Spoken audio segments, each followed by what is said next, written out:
the hour of 5 o'clock, having arrived on May 30th, 2023. Excuse me, please. We will now call the Public Safety and Licensing Committee to order. And we'll start by the approval of the minutes for May 8th, 2023 and May 16th, 2023. So moved. Second. We have a motion and a second. Any discussion? No discussion. All in favor, please signify by saying aye. Aye. Motion carries. That brings us to item number 0560-23. Subject, communications from Alder Land requesting a change in municipal code 70-90, animals prohibited. The Island Park be added to paragraph D, section 2, and removed from paragraph D, section 3. Ordinance 0002-23 be approved. Good evening, I'm Tom Molbeck from the Park and Recreation Department. I'm the director. If you haven't been to Island Park, it's definitely getting a facelift. We put in new pickleball courts, tennis courts, new playground. We're redoing the bathrooms at the shelter, and now we're about 90% done with a dog park. And right now, the ordinance was changed a few years back when Davies Park had the dog park put in there. So that part of the ordinance doesn't need to change. However, what we like to be able to do is now allow any dog to be a part of the park as long as they're on a leash. Now, when they're in the dog park, they can be off of a leash. Right now, the ordinance states that you can walk your dog on the bike pathway, and then that dog has 10 feet on either side of that pathway on a leash. So we're asking for your approval to add Island Park as a dog-friendly park, as long as they have a leash. Now, the one thing I can tell you is that we did talk to the health department, and the health department approved of this ordinance change. So I'd entertain any questions that you might have. Alder? Yeah, thank you. Thanks, Tom. This is actually, it seems very fitting. A lot of times when people are enjoying the parks and they bring their family, and their pets are often family. Just a couple questions for you. The first one being, when we had the current ordinance in place, not this amendment, do you know what type of calls we've received in the past for dogs being in the park? Any issues you may have? Specifically for just Island or general? Let's do general, because the next question was gonna be a little more broad. I think I don't think it's a big high percentage of calls. We do get some calls, mostly because there probably was an incident that happened. So I would say the percentage are small, but you do see dogs in our parks that are labeled no dogs in those parks. But I think the calls aren't a high volume.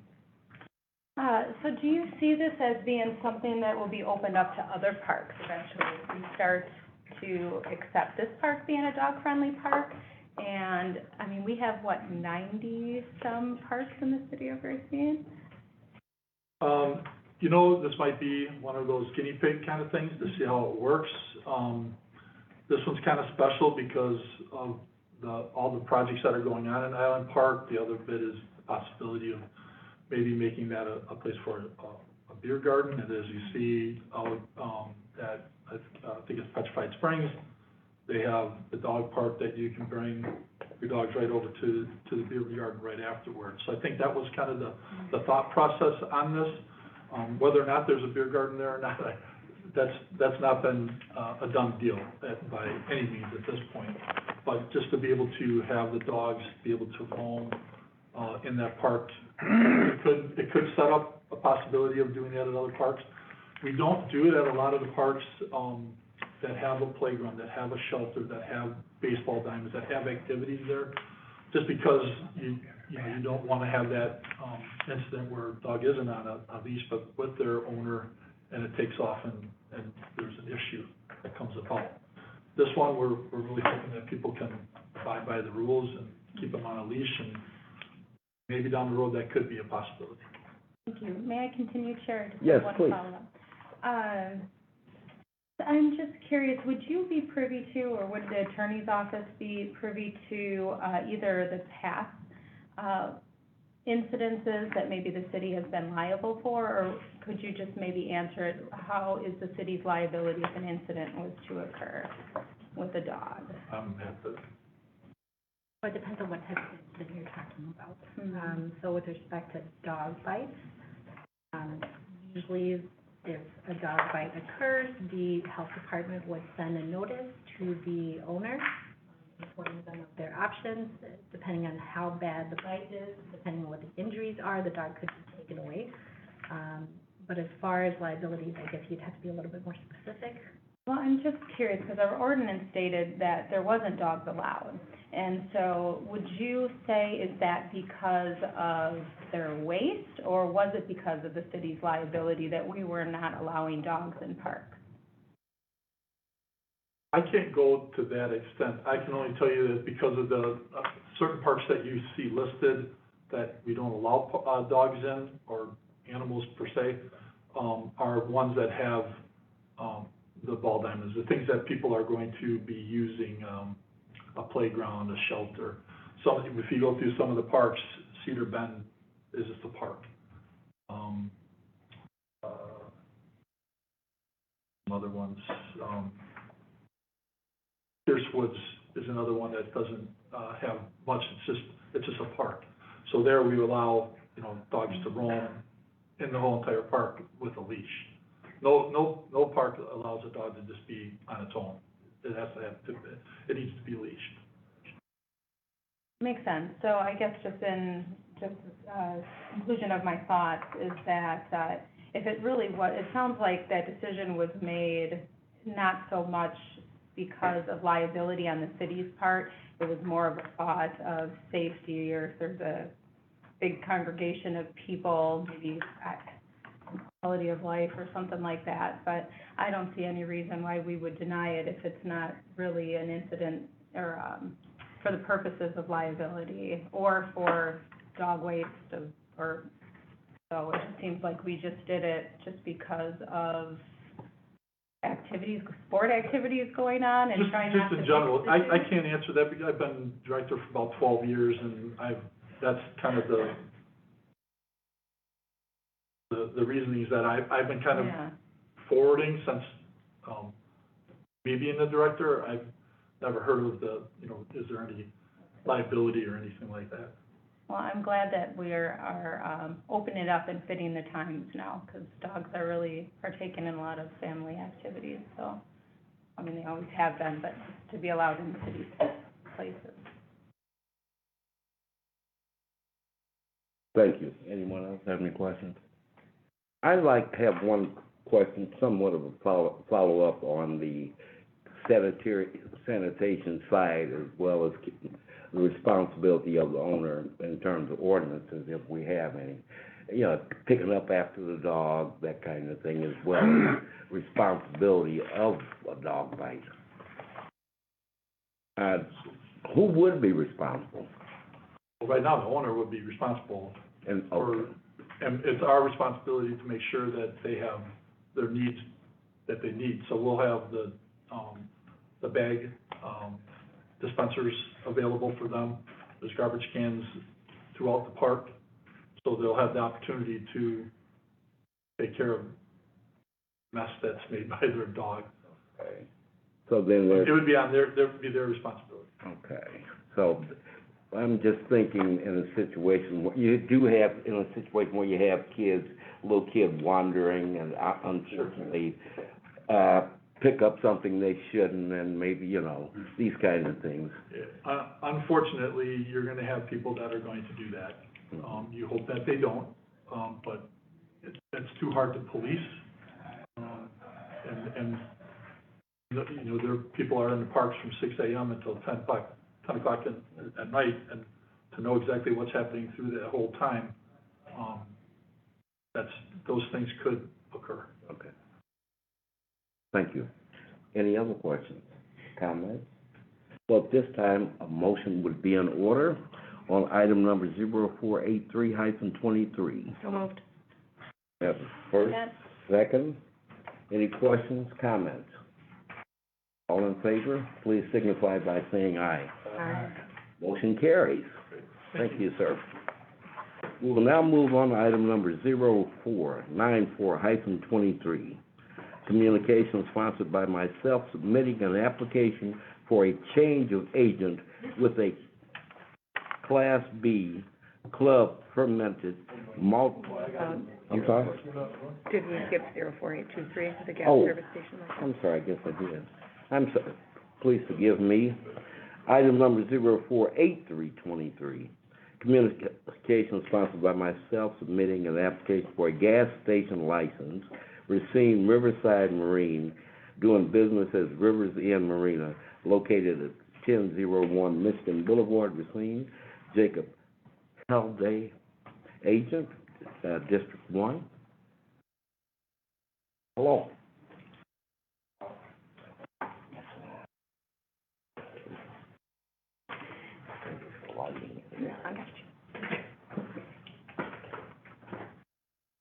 Well, so name is Scott Monroe, here, General Manager, Racine Riverside Marine, with Jake Holliday here. Jake has been the point man and manager of Pew Marina for a long time here, and as he's still been running main operation as kind of the point man over there. So really all we're looking to do is just as Racine Riverside, the change of the Pew Marina now to the River's End is happening. We just need to get to exist just as it's been operating in the past, just change the transfer, the, you know, permits or ownership or however you want to look at that. That's really all we're looking to do here, so. Yes, sir. I just want to, say I support this. They already own the marina over by the yardarm and stuff, and they haven't had no issues. They run a really good business, so I support this change. Any other comments by any other alders? Yes. I just have a question, and maybe for the attorney's office. So this is an application for the gas service station. So, I haven't heard any language around that. So is there anything specific that we will see that? So the process does require the committee to approve the application, so these licenses typically do come before the committee, but specifically in this case here, there is a record check that came back for Mr. Holliday, I believe. So the police department would have the details of the conviction, and I can tell the committee about what the standards are. Okay, so we did a records check, came back in 2015, there was an incident, he was convicted, possession of narcotics, which is a felony, and then he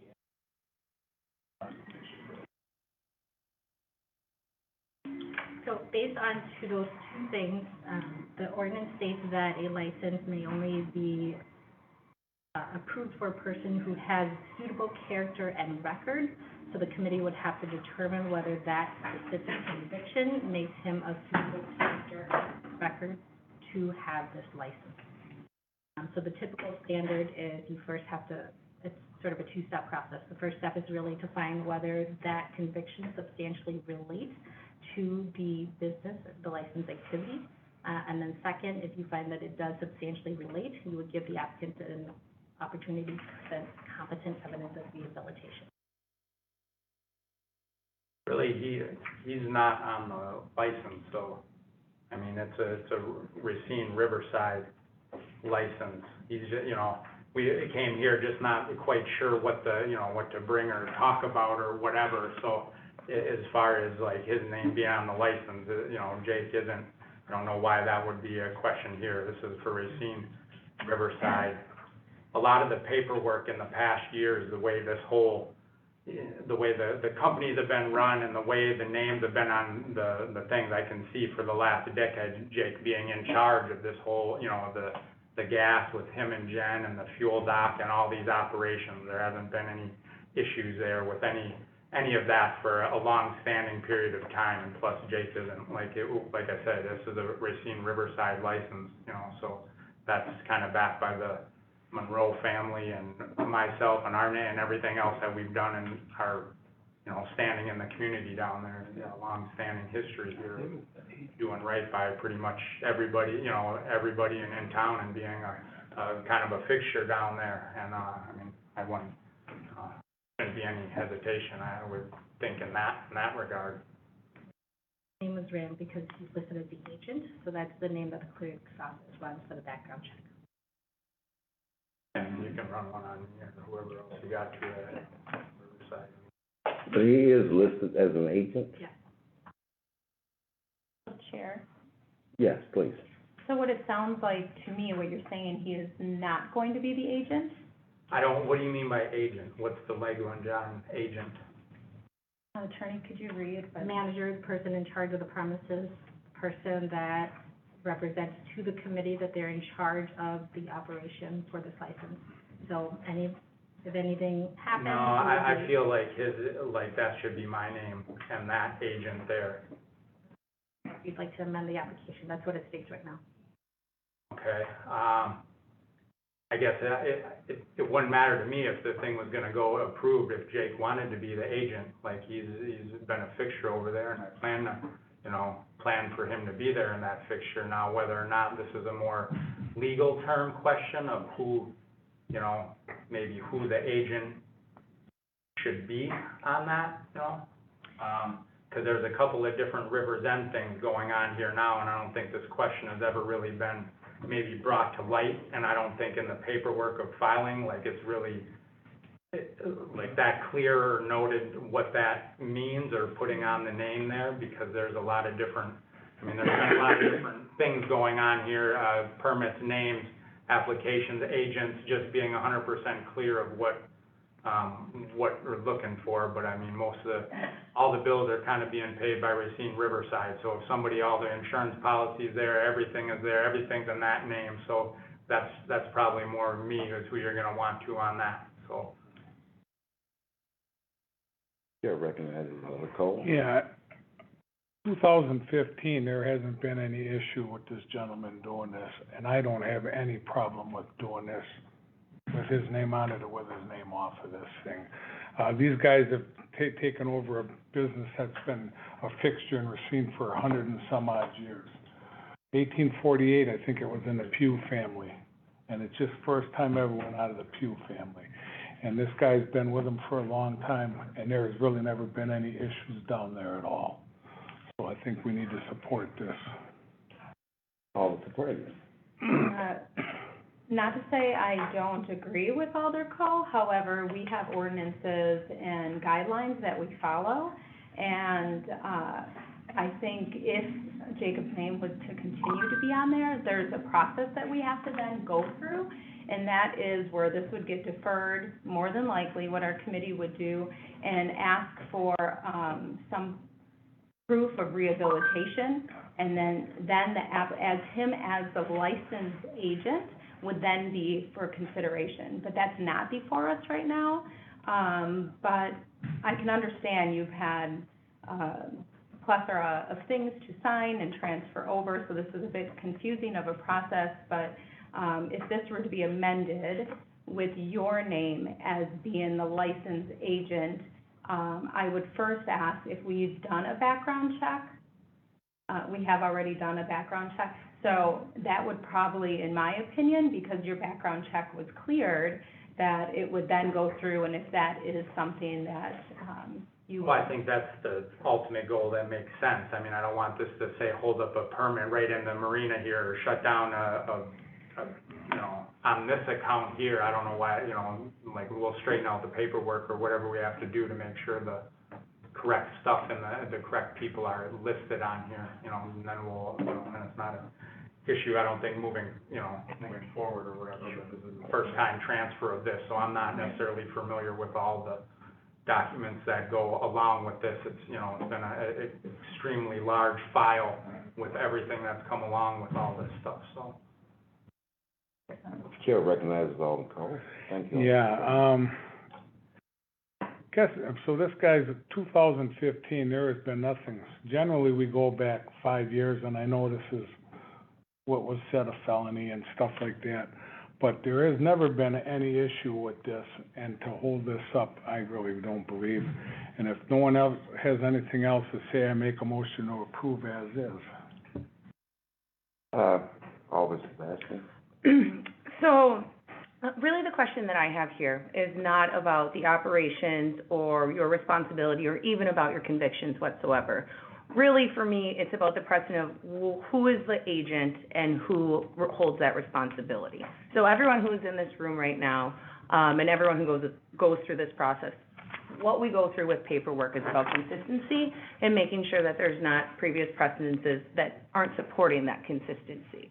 So that's really where I stand with it, not that I don't believe that you should be in charge and this should not continue and it should just.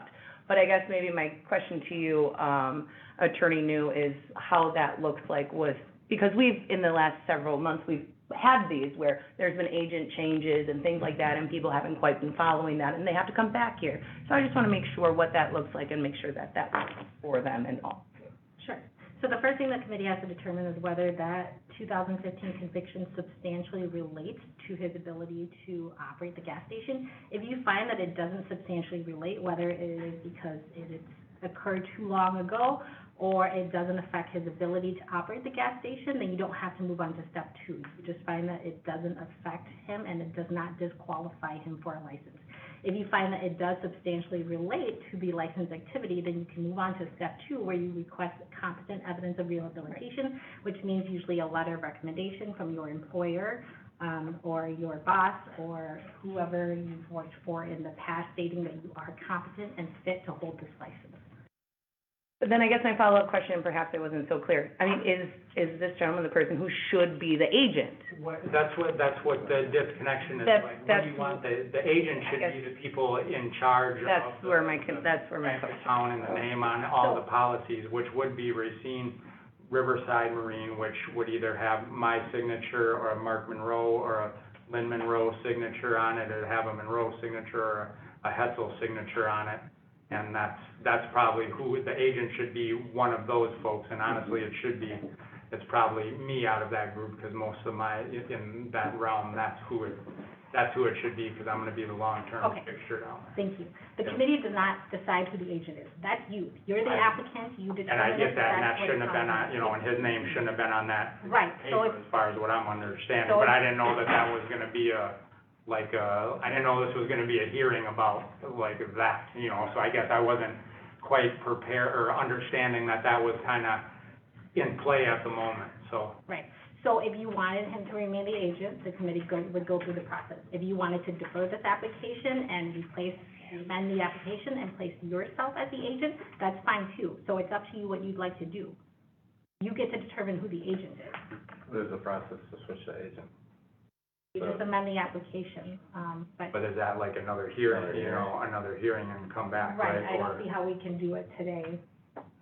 Yeah, but I mean, that gives us, is there a way we can just, I don't know, operate here and figure out, or buy us a month to the next hearing or something like that? Or is there another, to straighten out how we want this paperwork to read on this license? Because this is probably gonna be a long-term permit that's going to be in place down here, so I wanna make sure the right names get on this thing, and now, hearing this, I wanna make sure and understand that I understand all of this. Procedurally, the only way I can say it is you defer, you amend the application, you come back before this committee, unless the committee doesn't wanna do that, and it finds that the conviction does not substantially relate. So you could do it one of 2 ways, that's up to the committee. Thank you. Alder Peterson. If it doesn't get passed tonight, you guys got a hold up on being able to service gas? Well, I don't know, I mean, I don't, Are you operating right now? Is this a yeah, change we're of a state, ownership, or? yeah, I mean, we have all the permits, we've jumped through every hoop I've been asked to jump through with permits out, the 6 ways from Sunday, and insurance So policies you're not and all that. operating right now, or you are? No, we are, yeah. Okay, you Yeah. are, this is pending, nothing changes. Yeah, Okay. yeah, so we'll just So go, you can just still go that defer it route, and- defer it for a month, we'll It come wouldn't back. affect them. Alder Peterson, Alder I Cole. guess I'll leave it up to you to defer it or not, but I don't feel that it's relevant to the business and long enough that it's kinda in the past, so I would be willing to support tonight if that's what you guys wanna go with. That's just my opinion. I'm not sure that it makes sense to tie him to the agent of the thing in this scenario. But I mean, you just change, like, if that's something that can just be changed, then I don't understand, then if they're willing to go forward, then we just go forward, get it and change the agent as down the road at a later date, if it ever becomes is an issue. But So for clarification, if it's deferred tonight, it doesn't affect your operation. that's what it sounds like, that's what I I'm mean, understanding. it'll still be pending, so they can still operate. And you could probably make the switch, by the next meeting, and then it would be a done deal. Yeah, I mean, I don't think making the switch is gonna be hard, it's just, Yeah. just knowing what From what I paperwork to switch. and It just- sounds like, I'm sorry, I don't mean to be rude, but it sounds like it was just a matter of not, knowing, with all the paperwork, not knowing which part, whose name should be on it, and you really wanted yourself or the Monroe family to be a part of it. And I think it might be better to go ahead and switch it, since it's not going to affect the operation, not gonna cause any economic loss. That way it's done, and you don't have to worry about changes in the future, and the committee doesn't have to worry about precedents or ordinances, or whether it qualifies and all of that. And which is a question I had, I understand you've been with the organization since 2015. Yes, I have. And, okay. And did this issue come up, or you were not listed I was, as the operator I was there? the head gas, or the gas.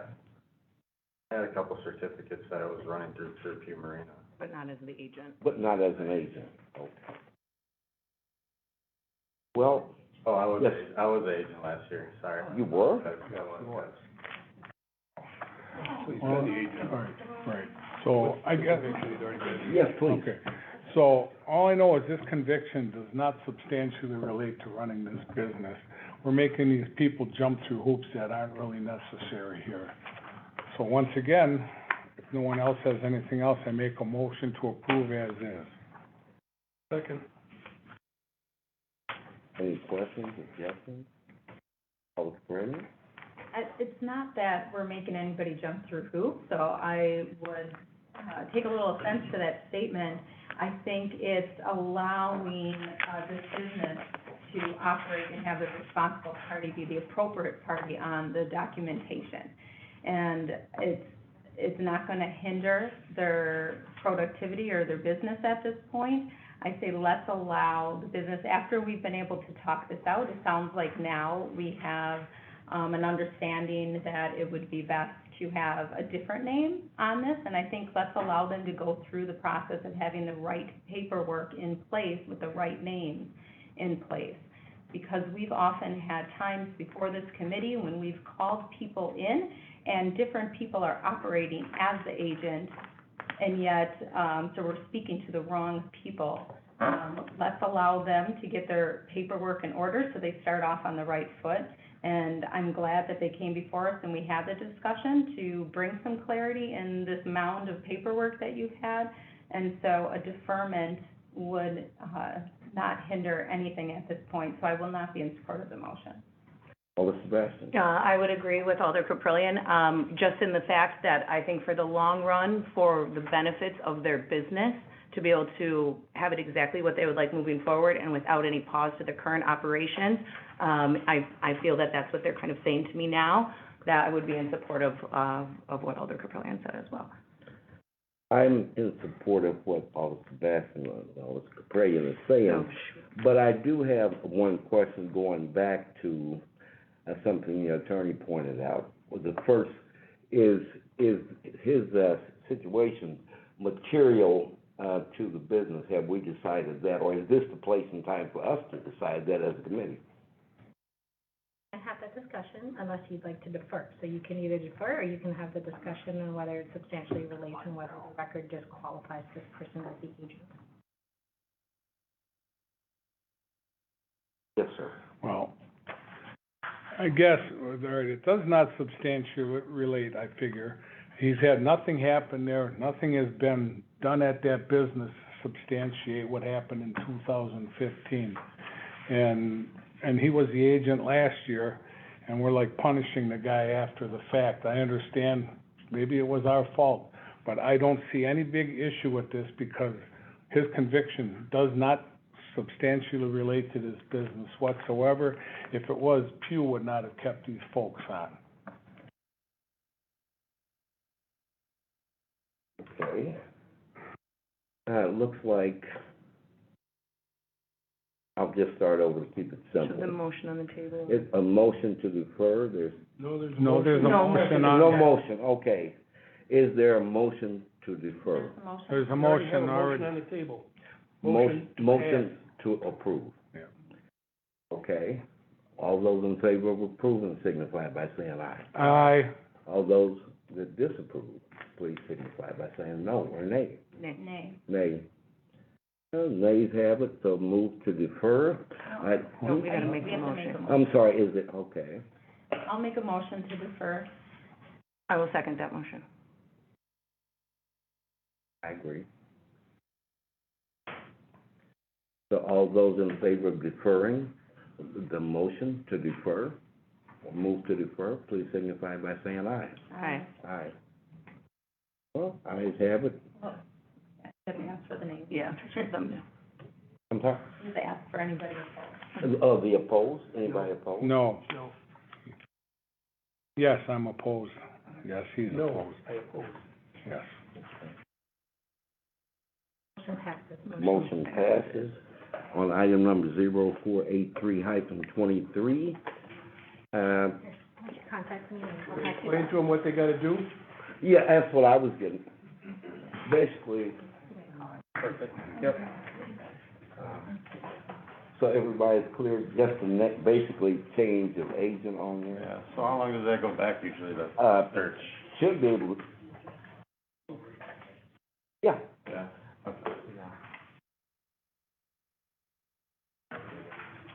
Okay, now we'll move on to item number 0494-23, communication sponsored by myself, submitting an application for a change of agent with a Class B club fermented malt beverage and intoxicating liquor license for the Racine Country Club. Doing business as Racine County Country Club, located 2801 North Western Avenue, Racine, 53404. Evan, please come forward.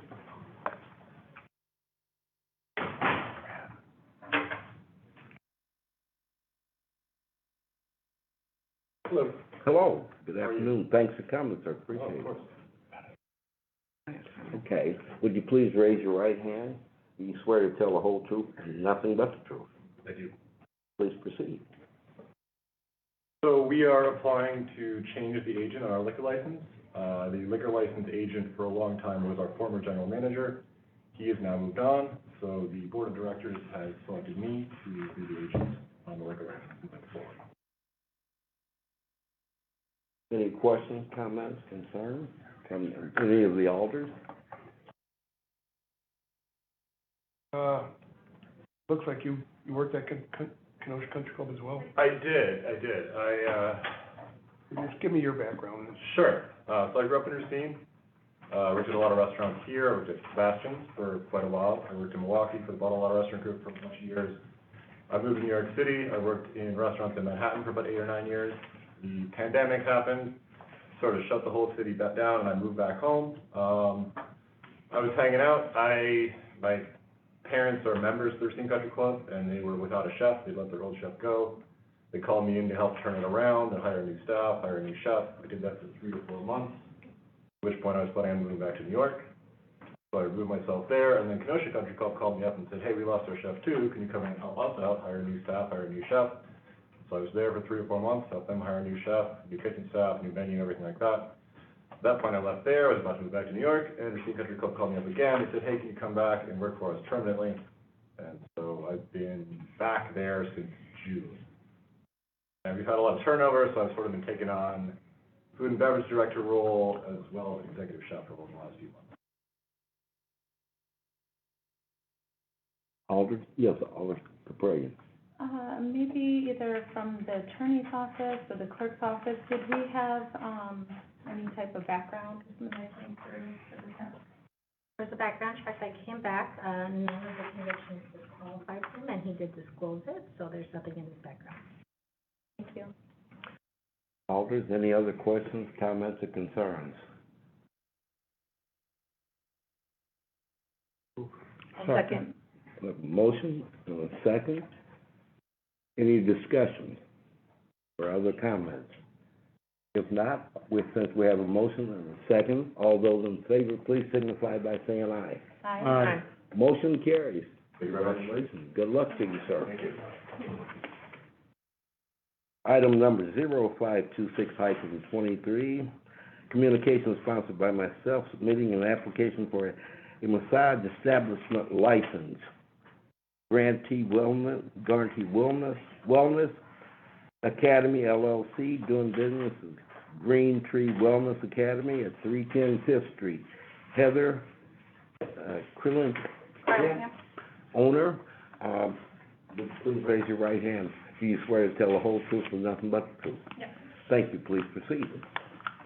My name is Heather Carlson. I have been a licensed massage therapist for about 13 years. I've had a practice in Racine, all of those years, and private practice for about the last 10 years.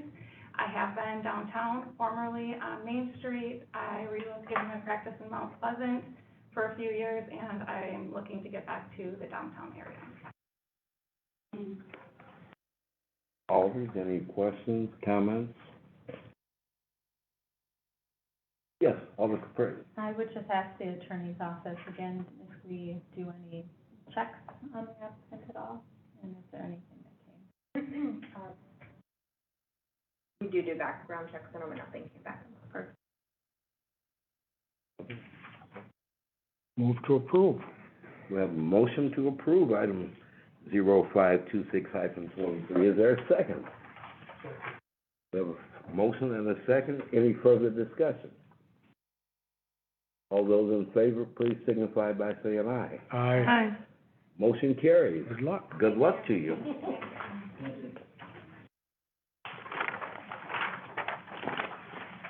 Item number 0552-23, subject communication sponsored by myself, submitting a new application for a 2023 quad cycle business, Heavy Metal Tours, LLC, DBA Heavy Metal Tours, 1440 Main Street, Suite 101, Agent Christine Fleming. Do you please raise your right hand? Do you swear to tell the whole truth and nothing but the truth? Absolutely. Thank you. Please proceed. Thanks for coming. You're welcome. Thank you for having me. It's Heavy Pedal Tours, although it is based off of heavy metal. So you did get that. It is a 15-seat quadricycle bike, and it is very similar to the one that's currently here downtown, run by the Carriage House, although we're going to run a little bit differently. Our tours are going to be very family-oriented. It's not going to be a lot of drinking, although there will be some of that going on the bike. But mostly what I did when I had my bike custom made is I made sure that it was kid-friendly. So our seats and the bar is lower so that kids can ride. And also there is a ramp where wheelchairs can come on as well, so that anybody and everybody can enjoy the experiences that we offer. And we offer a lot of different tours, and we're offering like paint and pedal tours, sunrise, sunset, yoga tours, wine tasting tours, Taco Tuesday tours. So it's very different from your traditional pedal pub, and that's really what I wanted my business to be, was more focused on the community and on families. Okay, very good. Yes, sir. So you run this out of Kenosha right now, or is this new for you? No, this is a new, I've been trying to build this business for 2 years, and I finally got it off the ground, and I'm very excited. I just got approved for WIDIC loan, and everything came through. So, yeah, I'm here in Racine now, because this is where I live. When I'm assuming your quadricycle's not ready yet? Nope, it's ready. Oh, it's ready? Yep. All I know is we went through a lot of stuff to get all this I done. know you did. And I think Doug helped pave the way for you, and I support something new like this coming in, and I appreciate you Thank doing you. business here. I'm really excited about it, thank you. Alder Peterson. Attorney New, Yeah. could you refresh at least my memory, and then for her as well, as to what are the rules for what you're allowed to drink on there, and the alcohol consumption policy? Yes, so as far as alcohol is concerned, the tavern, the quadricycle itself is not a licensed premise, so there's no selling of alcohol, there's no delivery of alcohol. It's only consumption of alcohol that's allowed on the quadricycle, Mhm. and there's no wine. It's only beer, Right. up to 36 ounces. So you won't be able to do wine tours on the quadricycle. No, not on Obviously, it. you can Right. stop at the winery and do that. Correct. But yep, up to 36 ounces. Yeah, as they far get as- up to 3 cans, or 12 ounce, 30. Right. Yeah, 3 per person. As far as children are concerned, there is an ordinance that states that if there's anyone under the drinking age on the quadricycle without a guardian, there's no consumption of Right. alcohol allowed at. If there's kids on there, will never be alcohol on it at all. And then all of these rules are listed in the ordinance under chapter 22. I'd be happy to send you a copy unless you'd like to look it up yourself. Yeah. But there's a handful of rules that are specific to the city of Racine. Any other questions, Alder Capri? It sounds like you've probably done a lot of your research, and this has been going on for a while. Yeah. I'm sure you read up on that, and, this is quite interesting. I, as Alder had mentioned about, Doug kind of paving this way, and it just shows how, forward-thinking some individuals are and just jumping ahead and offer this variety. I think it would be, it's a great addition, and to have more options and to see it more frequently, I think, brings just, icing on the cake to our downtown area. And, it sounds like you already are well-versed, but there are routes and locations that you're allowed to go. I just wanted to say that out loud and just Yes. make sure that you have studied that. Oh, yeah. Yeah. Thank you. Thank you, I appreciate that. Thank you, Alders. Any other questions or concerns? I had one question then, sort You of. want to ride, don't you? No, yeah, but I'll have to. You're all invited. I'll have to report it if I don't pay you, so it can't be for free. Okay. But, no, she mentioned the, destination, what the route would be like. I noticed on the application, it didn't specifically say where you would be starting or stopping. Well, I actually attached, an amendment to it requesting the route that I would like. It's really going to go from Foxhole Lounge, where we want to do Fish Fry Fridays and do samplings of that. But of course, we also want to support that establishment because it's VA supporting. And then we want to go all the way up to the zoo if possible. But with our kid-friendly tours, my idea is we want to keep them off any of the main roads. There are seatbelts on every seat, but I also know it would be a little scary for the kids to be near a lot of traffic. So we want to kind of keep off those main streets, but we want to be able to cross it at least so that we can go to some other places like the Sweet Shop and Davini Gelato. But I also want to take them down to the beach so they can learn about the ecosystem of the beach and stuff. I used to be a homeschool teacher, so I love learning about the ecosystems, and I thought it would be fun to do tours for kids to kind of teach them about the beach and Lake Michigan and some of the ecosystems of Lake Michigan as well. So those are some of the things I'm implementing in my tours as well. But I really would like to work with a lot of the businesses downtown, so I'm really trying to establish a lot of relationships with pretty much every business downtown. I've been working with Kelly Cruz of Downtown Racing Corporation. She's been giving me a lot of insight and kind of helping me make those connections as well. Very good. Any other, thank you. Thank Any you. other questions? One quick question. Yes. Thank you. And again, I know, I'm guessing you've obviously done your homework, so I'm just inquiring for myself, looking to be a huge supporter. Oh, yay. How does one sign up? So when you sign up, you say, what age you are, which tour you want to do, like, what does that Sure. look like in that Well, process? and the other thing too is because I know that financially things are tough for a lot of people, and like I said, I want to make this inclusive for everyone. So during the day, we offer 1-hour budget tours. So it's half price for anybody who wants to ride during the day and just have that experience. But you'll also notice if you go to my website, there will be what's called an FF code on it, which means family friendly. And that is stated on our website that there's no alcohol ever when there's children on board. We also want to offer a teen-friendly tour on Tuesdays to make sure that teens have a very clean, fun outlet to just kind of have a good time during the summer. And I'd like to work with some organizations that might have some troubled teens that would want to do that as well and kind of work with those organizations too. But yeah, you can go online and you'll be able to either choose a private tour or a public tour or a family-friendly tour. Congratulations. Thank you. Thank you. Any other questions? I do have one probably for the attorney more so, as well as yourself. Okay. What about who's responsible for assuring that the people with the alcohol are of age and the responsibility of someone falls and those types of things?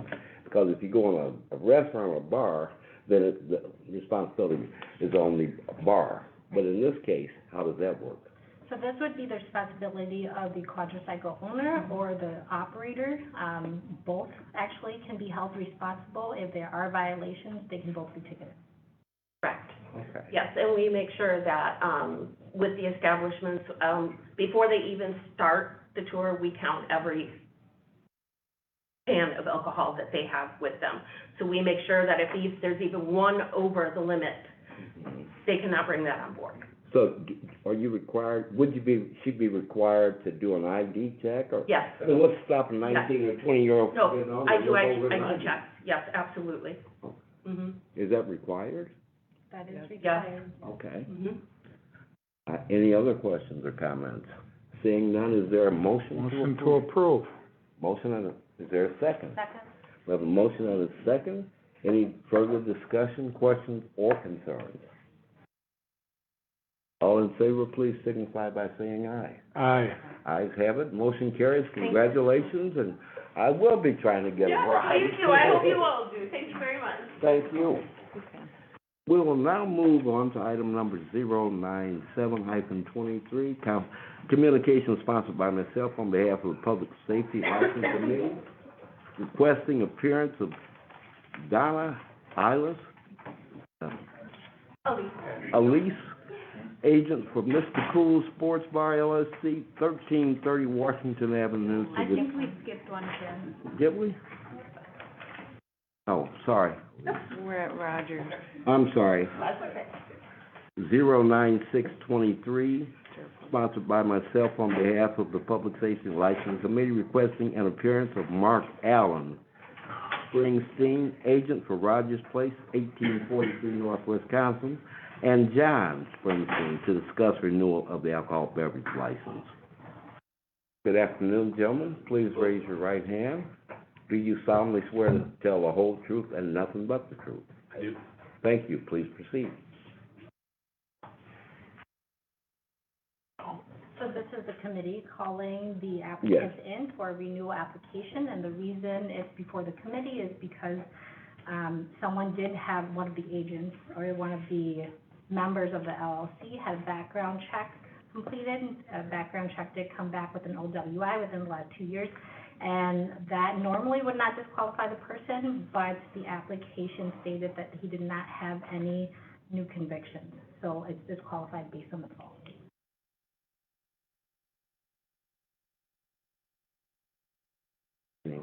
All the call? So was it Mark, who filled out the application? Roger. Roger did? So he just answered it not knowing, or? John was on last year, the year before, and I think this was, there was some length to this, Right. incident, so. And Well, when was it? 2022. 2022. and from my understanding, he's not even, bartending up there 99% of the time. He's up there once in a while, helping out. Okay. But when he, I spoke to him briefly, and I had, understood that he was following what he was supposed to do the course. And I just dropped off the application. And his part of the thing is he does all the bookkeeping for you guys, the bookwork? He does that, like that. Yeah. And stuff. He has some information for you guys if you want to speak to him. Okay, I'll wait and see what anyone else got to say. If I may. Please. So again, this is the second instance this evening of a form not being filled out correctly. Now, this is a conversation that came up 2 weeks ago. However, that specific excuse was that we did not have bilingual forms, which I completely understand, and that person did fill out that form prior to. So my only question is here, and I do know Mark, I do know Rogers, I've frequented that place many times, I'm a big fan. However, if we keep going through the fact that all of these applications are not being filled out properly and there's always an excuse, again, going back to the precedent that I stated before, And I do not want to scapegoat any person by any means or any one establishment, and especially not theirs. But again, just going to the committee, I think that's something that we really need to take a look at, because in my brief time here, I feel as though the majority of the conversations that we've been having is about misinformation on these forms. And I know that a lot of these people are very bright, and there seems to be someone else is responsible for someone and things like that. I know for me, anytime I try to have my name on anything or sign anything, I try to do the due diligence as to what I'm representing and that myself is represented. So again, I'm a big fan of this place. I do not want to see anything. I don't want them to be a scapegoat to this, but I just want to point out again, this seems to be a common theme that we are witnessing. That is all. Like I said, I'm a big fan of their establishment and Mark, but I just, again, want that to be just brought up in the committee as a whole moving forward. Alder Coe. Just a question for New. So if this would have been answered that he was convicted of it, it wouldn't have been an issue, am I correct in that? Correct, the actual conviction itself does not disqualify.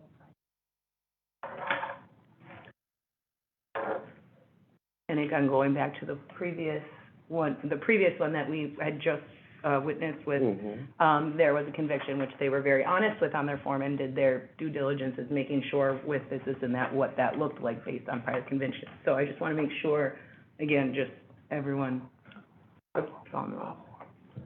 Yes. So how does that affect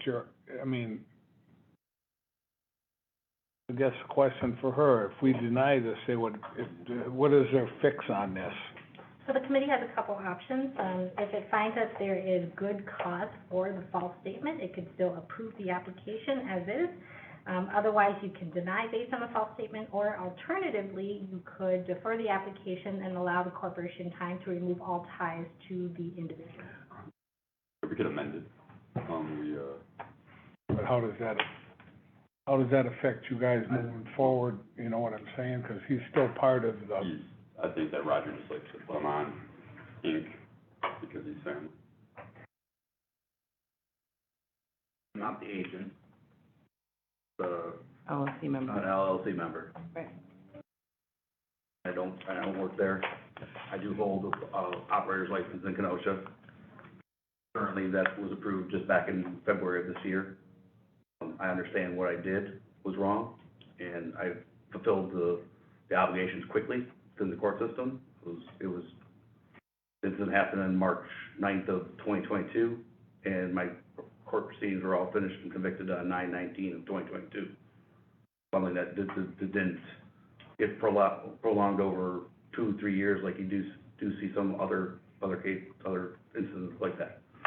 I basically just try to do the banking and make sure that certain things get filed on a monthly basis. They have to remove me as a member. Here's another one that I just don't see if he's not really, I understand where we're coming from, but I understand he's part of the business doing the books. He's not there doing the day-to-day operations. So if he came back next year and reapplied, he'd have to go through making out a new LLC and all this stuff to be back on it. And I think that, they said their father filled this thing out and stuff and probably just filled it out. And like I said, he's not up there bartending, doing all that half the time, and I don't have a problem approving this license. Once again, these are a couple of two weird ones that, I have a question. So, because I'm on there as a member of the LLC, does that allow me to bartend without an actual operator's license? No, Correct. no. No, I can't. Right, you Right. can only serve alcohol if you're under the supervision of someone with an operator's license, correct? Or the supervision of the licensee or the agent. But the agent doesn't have to have the operator's license. So this is just a pure name thing as a member. And just because my name's on this as a member of the LLC. Right, so anytime, an applicant is a corporation or a entity, every member and every, agent is But it goes was through the background check. So they still have to qualify for the license because you are a member. You have to meet the qualifications. Yes, sir. Were you finished? Alder Peterson? You said you just renewed your operator's license in Kenosha. I applied recently, I've never had an operator's license in Kenosha. I took the TIPS class online and filled out the application for a first time. You got it? or- I have it. All right, so in that process, you informed them of your Yes. issues? Yes, Thank you. You say you do have the license Yes. for Kenosha? yes, I have a copy of it with me. Okay. Alder Capri? All right, there's some differences in a line of questioning too and what's before us. So the person who filled out this form is not with us right now, right? And so, however, this form was filled out not in line with the current situation. So the questions that we asked weren't answered properly. And that's the basis in which we have to form decisions. And this, to me, it'd be different if John filled out the application and falsified it, and then we would have to deal with the falsification of this application. It seems like Roger, is that who filled it out? Roger filled this out. Roger should really be before us, quite honestly, and Roger's not before us, which is a bit frustrating on our end, just because of what we have to look at and what we are addressing this evening. We are addressing a falsification of an application, leaving out information. So it's not to look at, for you to have to sit and defend yourself. I mean, it kind of puts you in that position right now, but you didn't fill out the application. So I think we need consistency. I can't, to deviate away from our process, that makes me feel uneasy. I mean, we can continue to keep like, oh, sounds like a good story, but that's what we were doing in the past. But then now the next application, somebody else does it, like, you know what? We think they're a little shady, so, no, we're not gonna, allow it this time. There's no consistency. I think we have to follow by the book. At this point, I think the attorney laid out some options for us, and, just to be clear, to make sure I understand it, there can be an amendment to the LLC. They don't have to come in later on to fill out a brand-new LLC later. What it could be, they could amend that at some point and add a name, right? Because I think Alder Cole mentioned that it would be a brand-new LLC process, but it wouldn't. It would just be adding a name to the LLC. Well, so what the applicant would have to do is to remove all ties with the person. So that would mean removing that name from the LLC. And that means changing the articles of incorporation with the state of, let me see. So it doesn't have to be a new LLC, because that would mean a new application, but all ties to that individual must be separate. And the other option would be to review this as if, I'm sorry, the two of you, because you're not Roger, neither of you are Roger, but we would look at it, if I, would have to then assess, if we feel rehabilitation has taken place, or that, we feel this falsification was, just, or That there's good cause for the false statement. If you find that there's good cause, we may still grant the license. So, So really, I think at this point is to think about whether there was good cause. Yes, please. well, I was, as far as mentioning the LLC, as far as the ownership, I'm not sure that the fine print on all that, but, I know that, I think, for the past few years, he's been treasurer. But as far as the, ownership, part of the LLC, he is not. That helps, so, yeah.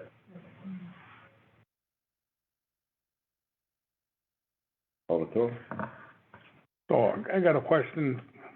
So would have to amend this LLC, and this would have to come back to us. Am I correct, if we defer this? Yes, you would have to provide some evidence that the person has been removed from the LLC as a member. Okay. To the individual. Well, in here lies the problem. We only have one more meeting and one council meeting. That means they would have to be shut down for a period, because we're not gonna meet before that, July 1st deadline. Yeah. So, and I mean, and I don't wanna see their business suffer, because, then I got one more question to ask you. So say, for instance, so he never filled out an application for, a bartender's license here. If he filled that out honestly, would he be denied at our committee if you put everything on there? Yes, because the guidelines for an operator disqualifies a person who has an OWI within the last 2 years. So because his OWI is from the last 2 years, that would disqualify him for a license in the city of Racine for an operator. So even though he got one through Kenosha? Kenosha has different standards. Different laws, Every yeah. municipality sets its Yeah. own standards for granting an operator's license and Okay. an alcohol. But my biggest concern is they're gonna lose business for a while there if we have to go back on this item. And I don't wanna do that to them. I think that takes you back to what Alder Caprillion said, which is to determine whether there is good cause for the false statement. If you find there was good cause in this particular circumstance for the false statement, you may nevertheless approve the application. Okay, well, we heard from him when he did everything the courts told him to do. And I don't think, if he wouldn't have done everything the courts told him to do, he wouldn't have a license in the city of Kenosha right now either. This thing would still be pending. His OWI charge he took care of everything and went up there, admitted everything, and The length of time that it takes for Right. conviction to move through the court is irrelevant. right, but all I'm saying is he took care, I mean, did you have to go did you have to go through the course for, what do you guys call that? Where the courts make you go through different things? No, for doing assessment, yes. Assessment And how, and gateway, multiple offender, of course.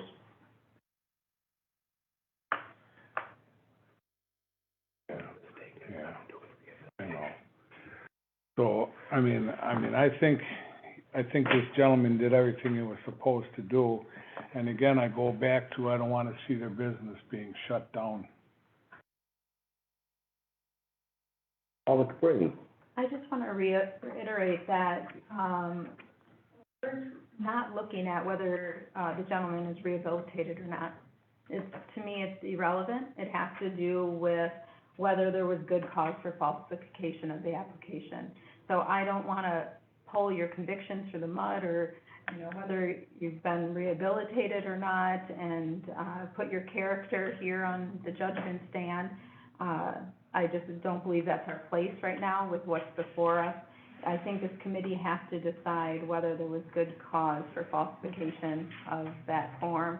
I'm just gonna state again, it's very unfortunate that the person who filled it out is not before us. Alder Cole. Did your father know about this conviction?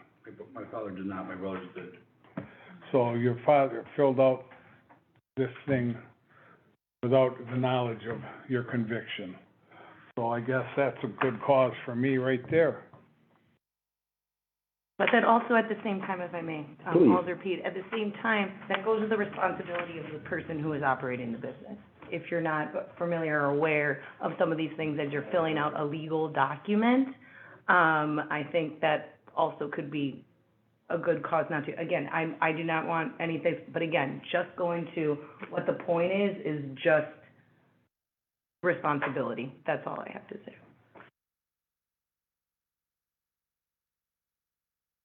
I'm a little bit, kind of torn here because I'm hearing what my colleagues on both sides of me are saying. I understand the financial hardship of going from now to July 18th, if it were to be deferred.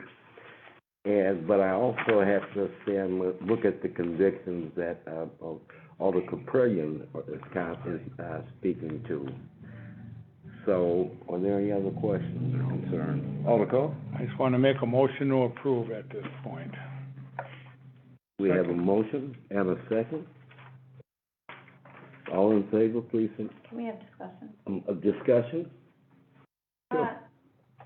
I know, neither of the people before us can really speak on Roger's behalf. But yeah, that's pretty much what the motion to approval, it's basically looking at whether there was good cause for falsifying this document.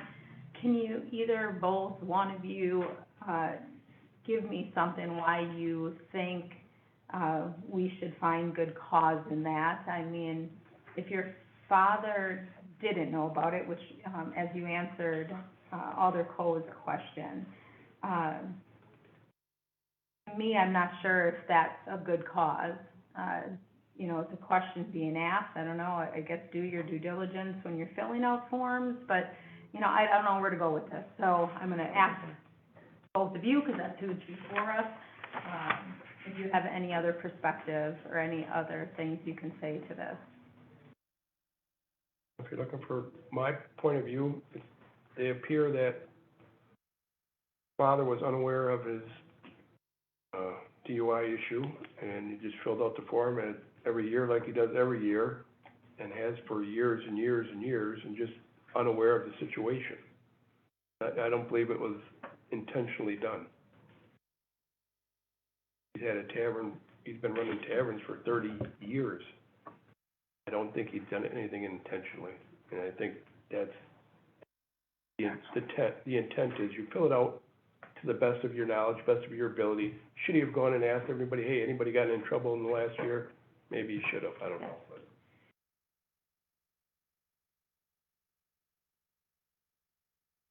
Again, my vote is going to be to approve, their license, but again, going that we cannot speak to what his intent was, because we don't know, because he's not able to speak towards it. So I think perhaps moving forward, when we're looking at some of these things and who should be appearing based on who has completed the forms and things like that, are perhaps things that we could, look at addressing in the future, because we can't assume, anybody's intent without them present. I have a couple of questions myself. Does Roger normally, he always, for clarification, does he always fill out all the paperwork himself? Is that the policy? Well, the policy of Roger's getting a little older, so it's, the transitions are just a little bit, obviously coming, whether they all like it or not. You became agent, I am in now the last 5 years, Mark became the agent versus Roger, Okay. and, but still is there to help. He's still the owner. Okay. Maybe it came up earlier, but why didn't he appear tonight, since he filled out the paperwork?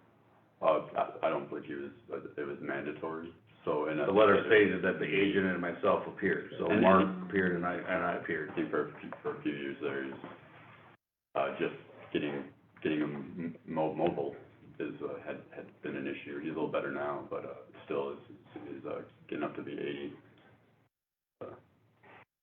Not as spry as he used to be, so he put that on to, me, so. Any other questions? Alder Caprea? Yeah, that actually, sheds a little bit of light on a situation, it kind of opens it up. If we are requesting for the agent and yourself, John, to appear, I don't know, I mean, should we have said the person who filled out this document appear? It's hard for you to have known, or for Roger to have known to come before us. And really, to me, he's the one I would love to question, right, because he's the one who filled it out. But if we didn't request it, I'm sure if we did, he'd be before us. I want to caution the committee on something, and then I just want to follow up with another statement. I think we're entering a real slippery slope. All those who are listening or who want to skirt around some of our applications, they could have a family member, they could have a friend that would fill it out, and then they'd be the one that come before us. And, are we going to continue then to pass things if there is some falsification or something that comes up on, whether it's a background check or whatnot, just because somebody else filled it out. But I do, the bit that opens up a little avenue for acceptance to me is that we didn't ask Roger to appear. And so it's really hard for him to be here to be questioned. I know this establishment has been around for a really long time, And if you're telling me it is Roger who has filled out the paperwork for this time, it sounds like maybe because of this hearty discussion, maybe that now gets passed on to somebody else to fill it out, possibly who's a little bit more in the know of, to answer these with a little bit more diligence. So, that's all I have to say. I'd like to ask the attorney something. From a legal perspective, anybody that's a part of the LLC or the, legal structure can fill out the application. Is that what I'm hearing? Technically, yes, but I was just trying to locate the application here, because usually it does require a signature, of the person who's filling it out, and typically that is the agent. So the agent is the person who is representing to the committee that they're in charge of the LLC. So that agent should always be filling out the application, because you're signing the application normally, when you submit the renewal, because that's the agent's job. That's why we have an agent assigned for an LLC. So it should be the agent. Oh, no, that movie. Is there any other discussion? I just Yes, reiterate please. that point. So I think as the agent now, if you haven't been filling this out, now you hear that is your responsibility to be filling out.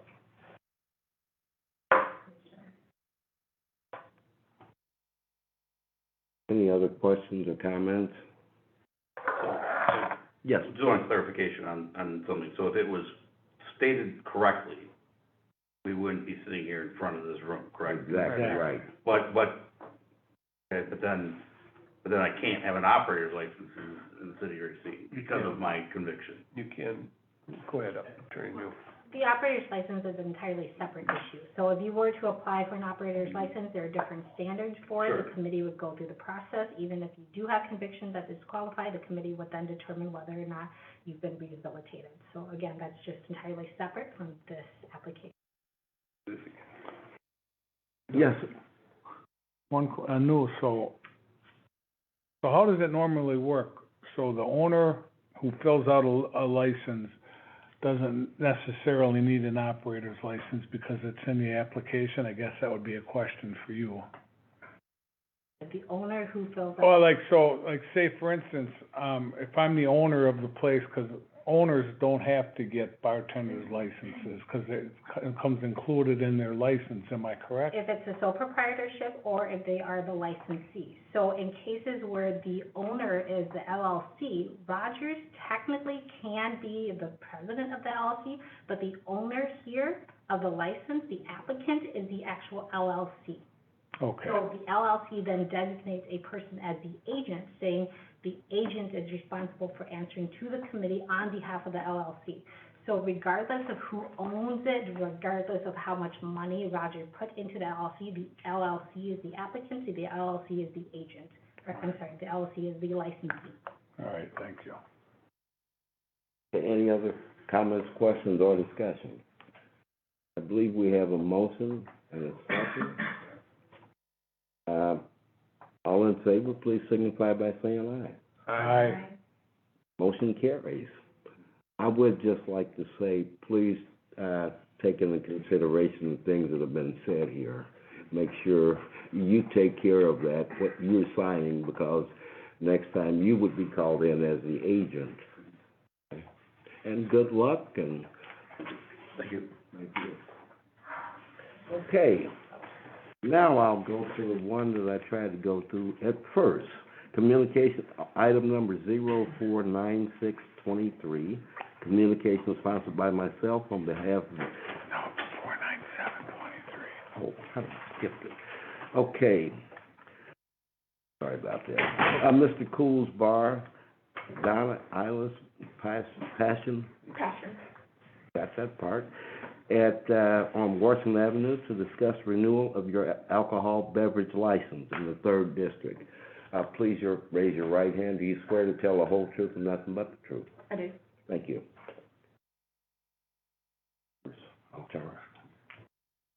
I can provide the committee with some background. Again, this is a renewal application that's coming before the committee. The reason it was pulled out for separate consideration is because, there was some reports from the police department that Mr. Cool's Sports Bar was operating under a different name. There was also some allegation that it's actually being operated under a different LLC. So that, both the city clerk's office as well as the city attorney's office reach out to the applicant, informing them if they are changing owners, if they are giving the business to someone else to operate, that new person, that new entity has to apply to the committee for approval, and they would have to conditionally surrender their license. Likewise, if they decide to operate under a different business, the Honors Bar, as was alleged, they would have to make that amendment, come before the committee and get approval. So I'm not sure what the applicant's plans or intentions are, but that's why it's before the committee, for separate consideration to decide whether to renew this license or whether they need to submit a new application for a different entity. I'm not sure what their plan is. Department. I guess I want to, so they were sent a letter that they were supposed to be shut down, and they were cited for being open. Yeah, they were cited, for operating, the owner, the person operating it was most cooperative. He closed down, but they were still cited, for that. I know last time I drove by, they covered the signs up. I know from the last communications, once the signs were covered up, if they operated underneath that scope of not Honor Bar, but Mr. Cool, they could still operate the business. I haven't heard anything since. And just for some more background, Please. They were sent, the applicant was sent a letter from the city attorney's office, Attorney Ian, last name I can't remember at the moment, sorry about that. But they were sent a letter informing them that if they are operating under a different business, under a different name, that they needed to stop, that they needed to apply to the city clerk's office, get permission from the committee, and change the ownership. They did not do that. They continued to operate under the name Honors Bar. The police department was then, out there, informed them that they could not operate under that bar, and they were shut down and cited as a result. Any questions for the applicants? I want them to explain what's going on. So I went in a few months back, to the city clerk office, and I talked to a lady, and I said, we want to change the name of our bar because Mr. Coles has, you know, a bad history and everything, and we don't want to be attached to that anymore. What do I need to do to change the name of the bar?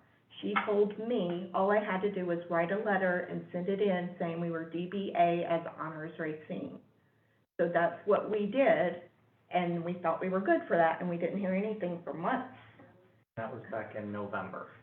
So let me make sure that I'm following the right track here. Has the ownership changed? No. We just wanted to change the name. Back in 2021, the building, the bar, and the business were all purchased by my wife. They purchased it from James Oliver's widow. So at that point, it was, the name was Mr. Cool's, that was all purchased. That was the first year that we had the liquor license, that she had the liquor license, and it was transferred from Marie Oliver as the widow for James Oliver to my wife, to Donna Elise Passion. And then, because of all of the things that happened that have been associated with the bar, we wanted to have a clean break from the name and move on. So the license is in your name at the moment? Yes, correct. So we approached, my wife went to the clerk's office back in, it would have been October or November of 2022. And we said, look, we have our liquor license, we're still Mr. Cool's, we just want to change the name. It's not a name that's favorable. There's a lot of negative attention on it. We asked, what do we need to do? Yes. Can I get some Yes, please. clarification from the attorney or the That's what I was clerk's gonna office? ask too. Was there an actual change of, agent, change of ownership? I mean, it seems like there's some confusion in my head anywhere as to what transpired. Yeah, I They're saying agree. they got the license. I don't recall them coming before us for the change of agent or change of ownership. I've spoken to all of our staff in the clerk's office, and I remember speaking to Mr. Cool. There's, anything of that matter. We also have not received anything in writing asking for any of that. I have nothing attached to the license, none of my staff has received anything for that. So according to the city clerk's office, it's still, Mr. Cool's not even part of it. It's, Mr. Cool, they're operating under Mr. Cool LLC is the entity for the Right. establishment. But according to the city clerk's office, there has been no paperwork as change of agent or change of ownership. Correct. And I would just note that once the applicant submits it, they would still have to go for approval before the committee. So Mhm. even if they did submit something, it never went before the committee, you were never told. And that's why I went in there to find out. I was like, I need information, what do I need to do? And the lady, she had black hair and glasses, and she was on the farthest end where you walk in. And she said, all you have to do is write a letter to the city. You're not changing anything but the name, so just say that you are Mr. Cool's DBA as Honors Racine. And we sent the letter in. I don't know why they didn't get it or anything like that, but we did do a handwritten letter and sent it in. And then they said when it comes to the renewal period, that just changed the name from Mr. Cool's to Honors Racine. Yeah, so when And I that- went in to do the renewal for the license, I had paperwork with Honors Racine on it, and then they said, no, you need to go through and get approval from the committee then. So regardless of what occurred, and I don't know, I because agree. obviously there are different factual opinions, but I will say that the city clerk's office, or the city attorney's office, Attorney Ian, did send a letter in April to the applicant stating, you cannot operate under Honors LLC. The letter was very clear, I have a copy of it, and after that, they still continued to operate under Honors, which is when they got cited. If I may, Okay, go ahead. we actually received that letter, and my wife went to the clerk's office again and talked to them, and they said that's when she brought in the application for the renewal, I call it the application for the renewal with Honors Racine on it. And that's when she was told, no, you have to renew Mr. Cool's, and then you can apply for another license to transfer it to Honors. So that day, we wrote the check, they cashed the check, we thought everything was good. Then after that, that's when on Friday night, the police officer showed up, and they said, you're not supposed to be operating.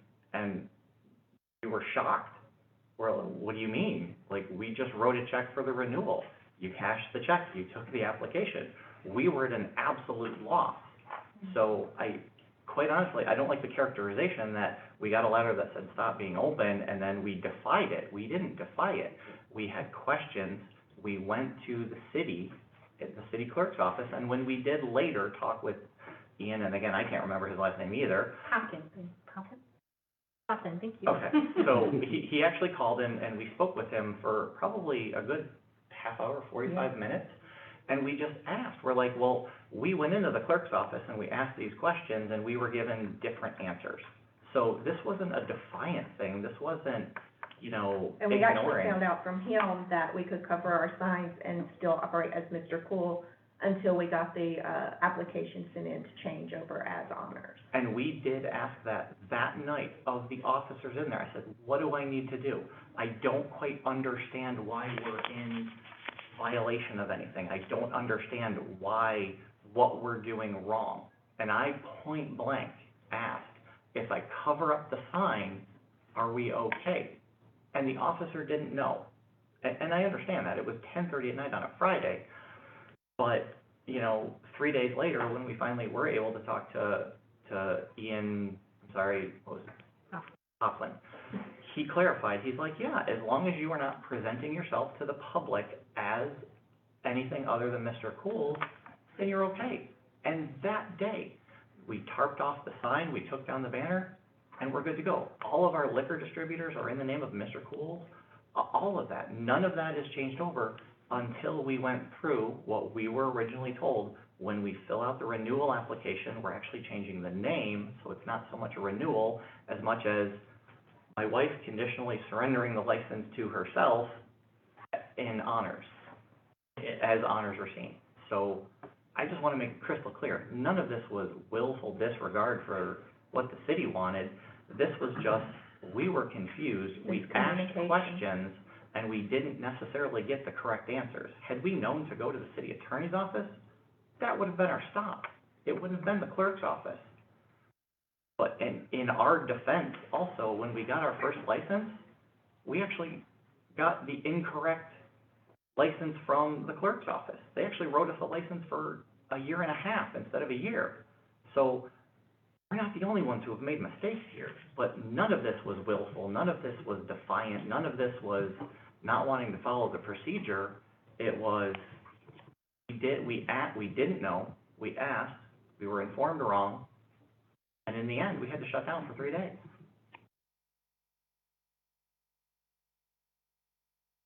Yes, sir. I had a question, I guess it's more for the city clerk.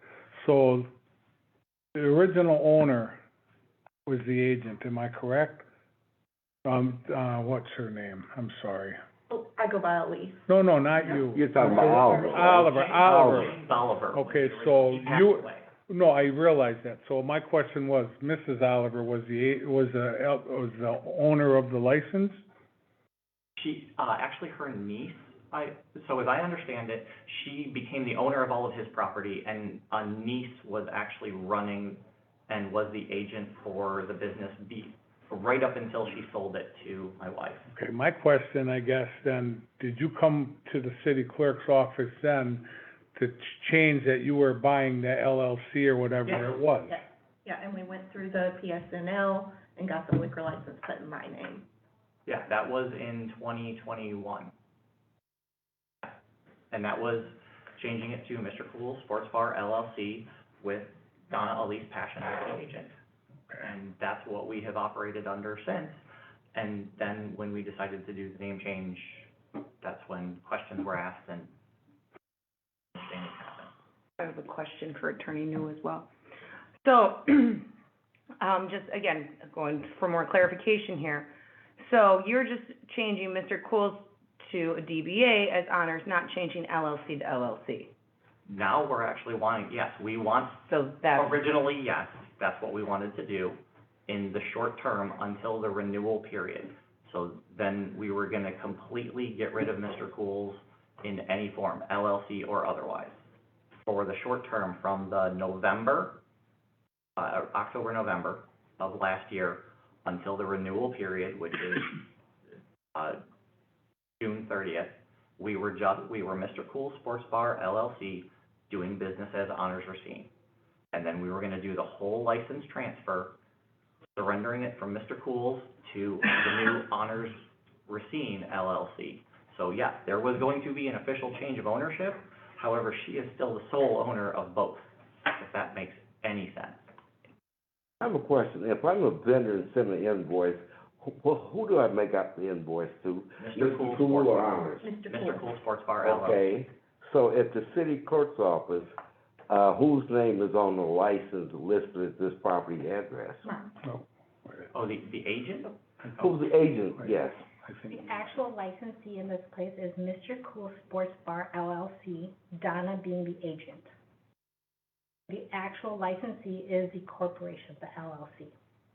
What they want to do right now is change it as Mr. Cool Sports Bar LLC, doing business as Honors. Okay.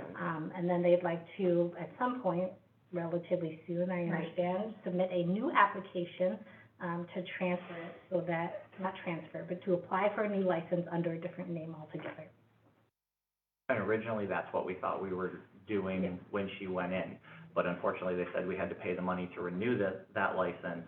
So now it's just a financial thing to have the money again to be able to, because assuming you approve us, we've paid for a license for Mr. Cool's from July 1st of 2023 through January 30th of 2024. So, our understanding is now that we've paid that money to renew that license, we have to pay it again when we want to transfer it to Honors Racine. Attorney New. But there's no such thing as a transfer. So if you're applying for a change in ownership, you're applying for a new license, correct? So every time there's a new application, you do have to submit the fee. And that's why that's why when she went in there, that's what she was doing. She had the packet for the transfer, the conditional surrender, all of that. But the clerk's office said, no, you have to renew your Mr. Cool's license. And we didn't. And then go through the PSNL as Honors. Which we understood, which that we understood that, we understood having to go through the good neighbor, the PSNL, and the committee, we understood that. But what it came down to is, we had to write another check, so now there is a delay. Like, we just won't have the money immediately to, you know, because we just had to pay to renew the Mr. Cool's license. So I did talk to, Donna when she came into the office. Everything under the renewal license was under the Honors Racine LLC. I had told her that during renewal, you need to keep the renewal as is. You cannot change an LLC during that time. At the same time that day, I had her, one of our front counter staff members print her out the conditional surrender and the new application, letting her know you need to do your renewal, and then we need you to fill this out to change the LLC name to the new LLC, and then we could start the process. That's all I had stated to her. She would have spoken a little bit more about it. We could have talked about money-wise and things of that matter, but we wanted to get your renewal started so that your new application we could work through. So we didn't receive any conditional surrender or a new application for the Honors Racine LLC. We just gave you the paperwork for you to fill out and have not heard since. So the reason they had to do the renewal paperwork is because we don't want there to be a gap in your license. And you didn't submit a new application, so the city clerk could not do anything with a blank application. Right. But she went in there with that, with the new application filled out. That's what she had in her hand with the checkbook to, in the end of April, submit the packet of paperwork. And it did have a copy of the conditional surrender in there. I mean, all these forms are online, you know, so we had it all filled out, printed out, and she walked in there with the checkbook to pay for the, again, I know I keep using the word transfer, and I'm sorry, but that's how I see it, the transfer from Mr. Cool's to Honors Racine.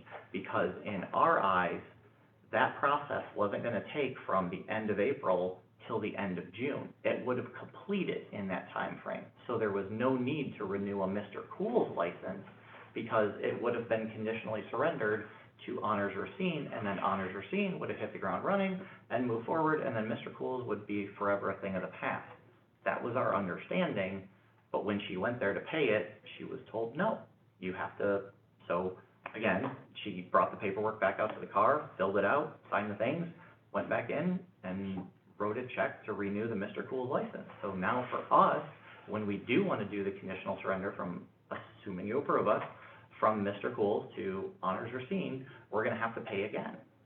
Because there is gonna be a cost to that, because that's exactly what happened to us the very first year when we did the transfer from Marie Oliver to my wife.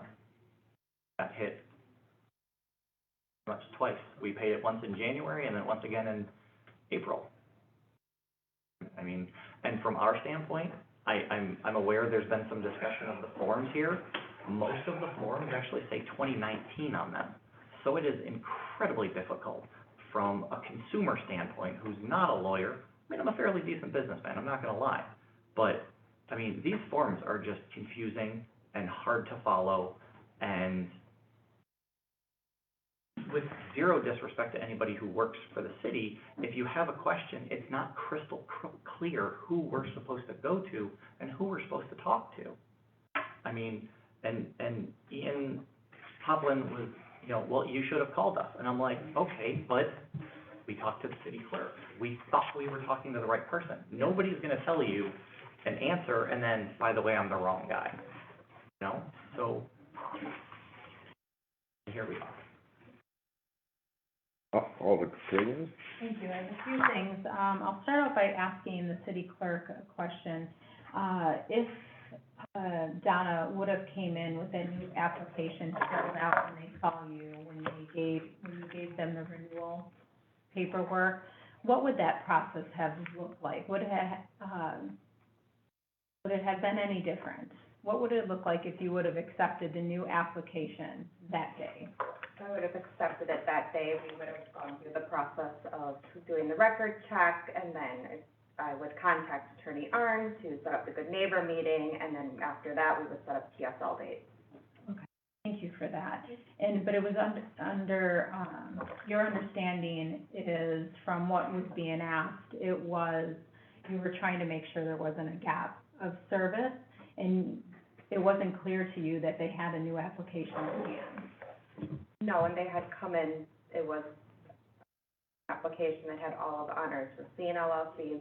Our understanding with renewal, so there is no gap, right, is that it would have needed to be filled out as Mr. Cool Sports Bar LLC. To get the renewal. A renewal, but not a new application. Yes. So the mindset was renewal, your mindset was new application. And, okay, thank you for that. What amount of confusion? I can truly understand it, and your day-to-day operations does not go through, it's not filling out these forms through the city. I mean, it's a one-time deal, maybe once a year or something like that, and, I think you've given us some insight into the process, at least from a business's perspective, and I think, it allows us to digest that and to reevaluate this process. Not knowing, I mean, when we're working with paperwork all the time and looking at it, it becomes very familiar. I mean, I'm not doing it, I'm speaking on behalf of the clerk's office, so, but, you know, what does that look like for a business coming in?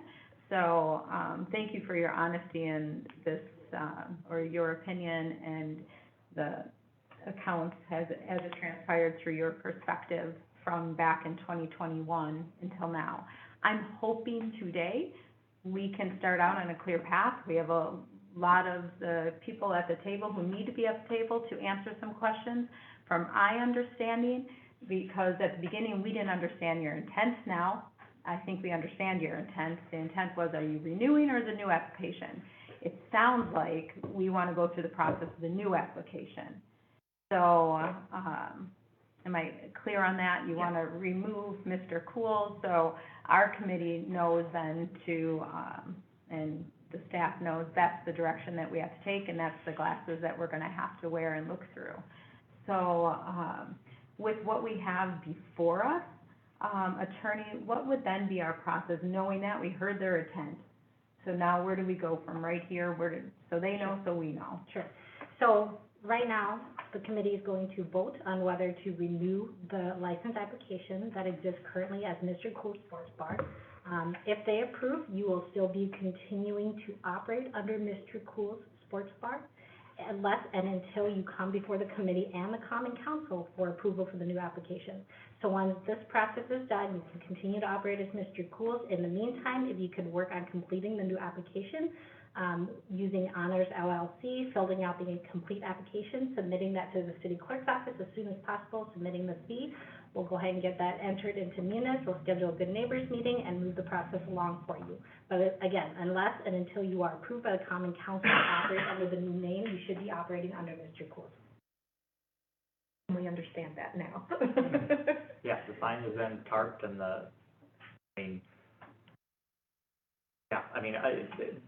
I will be completely transparent. There are certain things, if you dial out from the phone number, it's gonna say Honors. I can't really change that. We have drink tokens that say Honors on it. We're not handing them out, but people still have them. We've done everything we can to follow the intent of, we are not presenting ourselves to the public as Honors. We are schools. There's just logistically some things we can't undo. I mean, I can't take drink chips out of people's pockets until they walk in the bar and put one on the counter. So there are certain logistical things that we just can't, we can't unring certain bells. But we can absolutely leave the banner tarped, but, you know, to your point, until we submit the new application with the new fee, that's $1,200 extra that we were absolutely not expecting to have to pay, because we just had to pay $1,200 to renew the Mr. Cool's license. So that's a really harsh burden on a small business. Thank you. Alder Peterson. Question. So say they would have done the paperwork right, regardless. First time, they would have to pay the $1,200 for the change of agent or change of ownership, surrender, new license, they would have had to pay the $1,200, right? Yes. And they still would have had to pay the $1,200 for the renewal. I don't know how much the renewal is, and it would have depended on the timing of when they submitted the application. Maybe you can help me out as to how, you know, financially, what the difference is or would have been. So with the renewal, obviously, they paid the whole thing up front, which is what we should do.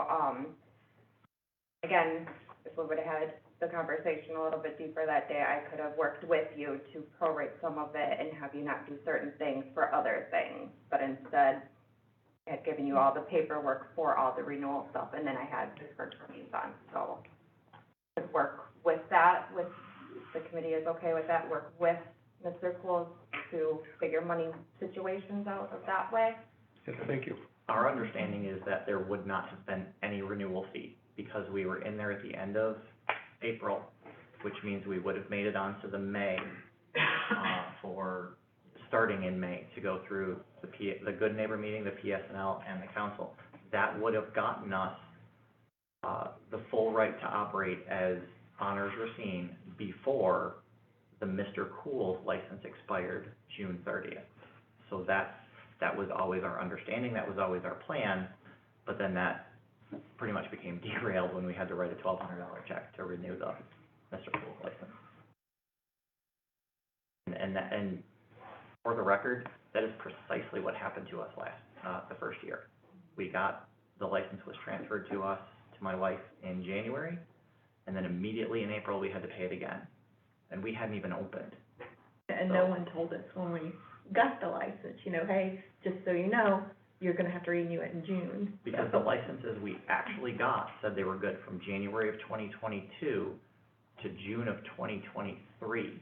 To our shock, we got a letter that said, essentially, we made an error and your license actually expired after only 6 months. Come in and pay another year and renew your license. That was very harsh. So, but again, that goes back to some of the paperwork. A lot of those forms say 2019, even still the forms we just got a month ago still say 2019. It is counterintuitive to what you're trying to fill out. I mean, I'm a smart guy. I can do calculus, and I struggled with some of those forms. Are you talking about the date in which it was last updated by the Department of Revenue? No, I'm talking about some of the forms said, your license renewal for the 2019 year. And that was printed on the form. That wasn't handwritten. The application's online. These were online. You received these forms online? No, these were what she was handed and walked away with. Thanks. So. Thank you. Alderman, did you have another question? Yeah, I had heard the clerk's office was willing to, work with, these individuals, for their rate. Did I hear that correctly? Yeah. Okay, so I just wanted to put that out there, so just, now you know exactly. Tomorrow. Yeah. And then, you've got a name, you've got a connection, so, hopefully then there's some clarity, and we can walk through this and, we know each step now as we walk and not walking in the dark. So I'm glad you're here, so then we can just unhash this all today. I think anybody else? I have Right two over. questions. Sure. So I know Alder Pugh, you had asked the comment, if someone's writing you a check, it goes to Mr. Quills, correct? If you are writing checks out to your purveyors, it's under Mr. Quills that's getting written out as well? Okay. Are you first-time bar owners? Yeah. Okay, thank you. Not first-time business owners, but first-time bar owners, yeah. We've learned a lot in the past year. I was going to say we've all gained a lot of information, and I think hopefully it's clear the different distinction between the renewal, new application, and the steps that have to be gone through. And please make sure you're communicating with the person that you need help from. Right. Okay. Are there any other questions or concerns? You guys got me looking to my left and right, make sure I don't miss anybody now. Well, we'll see, are there no other questions, concerns, or discussion? I think a motion to approve would be in order at this point. A motion would be in order. Motion is in order. Thank you for the clarification. Is there a motion? Move to approve. I have a motion to approve. Second with a question. Second. The question, so we are approving a renewal, and then the next step is, just to be clear, we're approving a renewal, but then you'll be going to the clerk's office To change. to have the new application. Any other questions? If not, we have a motion and a second to approve. All in favor, please signify by saying aye. Aye. Motion carries. Thank you. Yes. Okay. I don't Now- have one on me, but I do just wanna come into the office and ask for Amber. Okay. Thank you very much. Thank you. Item number 0498-23, communication sponsored by myself on behalf of the can I say PSLC, or do I have to say it out? All right, just requesting the appearance of Connie New, agent for Red Line Tavern, 1200 North Wisconsin Street, to discuss the renewal of an alcohol beverage license, District 4. Good afternoon. Connie Now. Please raise your right hand. Do you swear to tell the whole truth and nothing but the truth? I do. Thank you. Attorney, could you please start? So this item is for the committee for renewal of the license application. I believe it was pulled out separately because an online research revealed that the business was closed. And obviously, if it's not operating, then it can't have a license. So that's before the committee today for renewal. Yes. Well, we have been operating, I have filed taxes.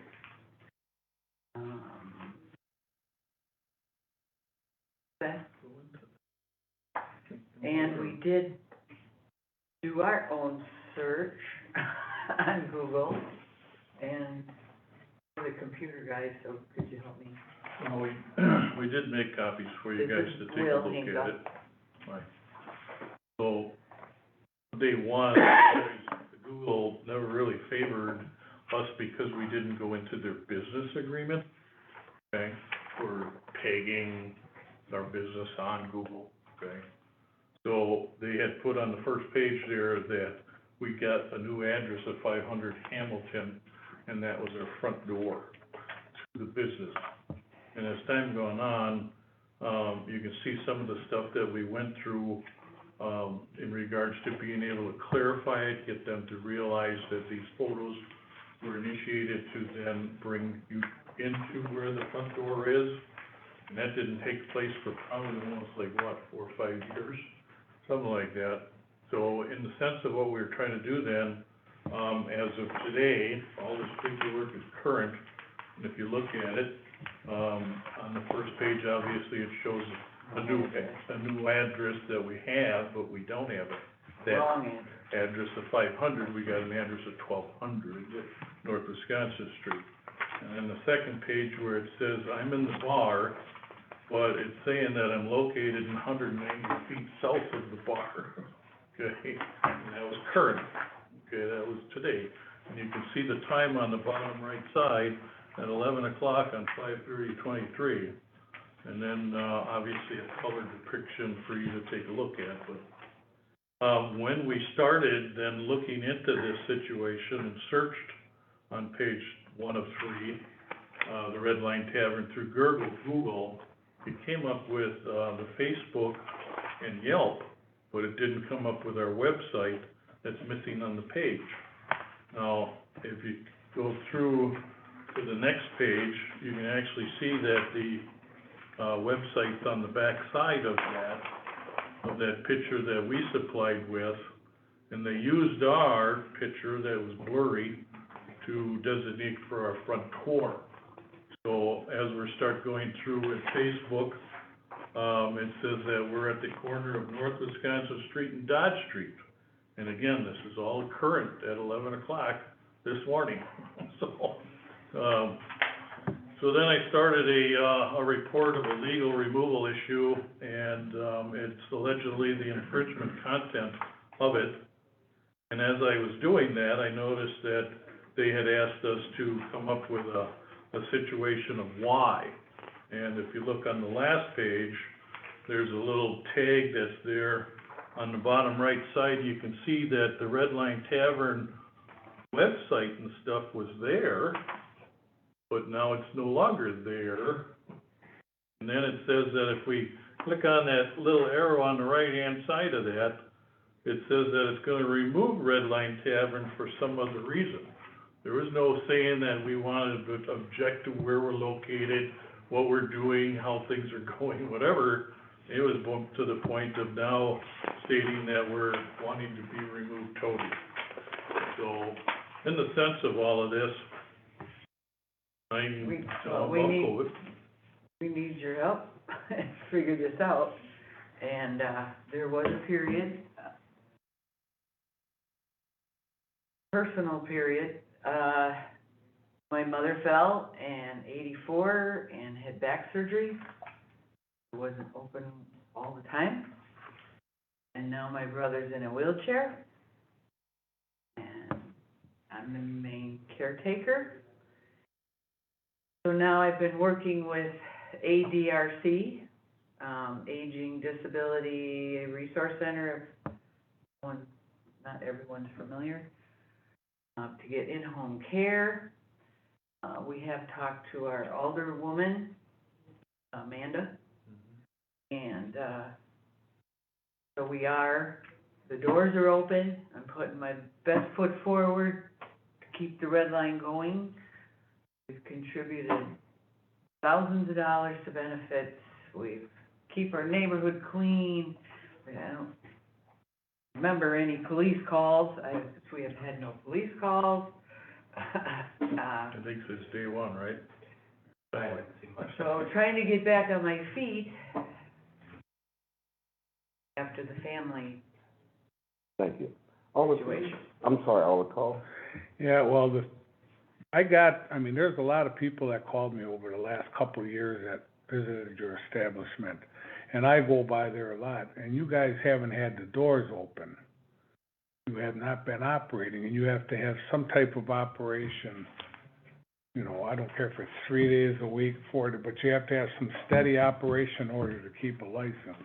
And I have not seen the doors, like I said, and I've been receiving calls for the last year and a half. Well, we've also had two very good friends that had cancer. Patron. Also. Patrons, friends, that were afraid of COVID. So we were open with the doors locked, which, no income, but it got them out of the house, watch a football game or... Dominated by other people's situations. Then the family issue came up, and I do understand the hours of operation. And it's not that, you guys have never been a problem, but the problem is, there's not a lot of licenses available, and if a place isn't operating for a period of 60 days, if I'm not correct? Actually, the ordinance just states that, the business shall continuously and actively operate. So the exact language is, no Class B license shall be held by any person who is not actively or continuously engaged in business.